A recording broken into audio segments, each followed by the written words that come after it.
गलती से गलती। बहुत समय पहले किसी शहर में एक परिवार रहता था। परिवार में दादा दादी और मम्मी पापा के साथ साथ 8 साल का चेतन और 7 साल की वाणी भी रहते थे। दोनों बहुत शरारती थे। एक दिन दोनों अपने कमरे में बैठे स्कूल का होमवर्क कर रहे थे। तभी वाणी ने कहा, भैया, मेरा होमवर्क करने का बिल्कुल मन नहीं कर रहा। काश कल हम स्कूल की छुट्टी कर पाते। मेरे पास एक आइडिया है, तुम देखो मैं क्या करता हूँ। चेतन ने वाणी के कान में कुछ कहा और फिर दौड़ता हुआ अपनी मम्मी के पास गया और बोला, मम्मी, वाणी को बहुत तेज बुखार है। क्या?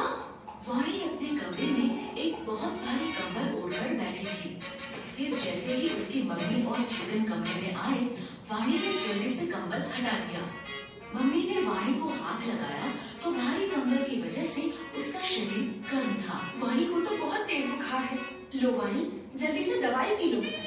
देखना, अब तुम जल्दी ही ठीक हो जाओगी। भैया, ये दवाई तो बहुत कड़वी है। कोई बात नहीं, लेकिन हमारी कल की छुट्टी तो हो गई। लेकिन इस बार उनकी ये छोटी सी शरारत बहुत बड़ी गलती बनने वाली थी। अगले दिन बिना किसी बीमारी की दवाई खाने की वजह से वाणी का पेट दर्द करने लगा। भैया, मेरा पेट बहुत दर्द कर रहा है। कोई बात नहीं, मेरे पास इसका भी इलाज है। चेतन अपने दादाजी के कमरे में गया।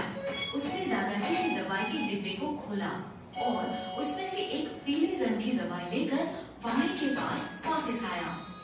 ये लो, कुछ दिन पहले दादाजी का पेट दुख रहा था, तब उन्होंने भी यही पीली वाली दवाई खाई थी।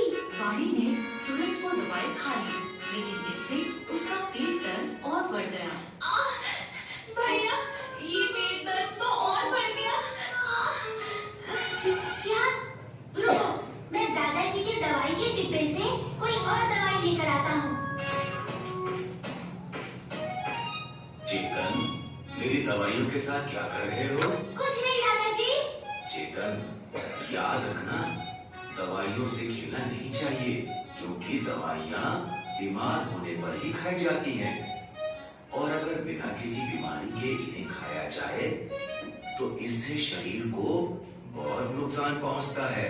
ठीक है दादाजी। ये कहकर चेतन वहाँ से भागकर अपने कमरे में आ गया।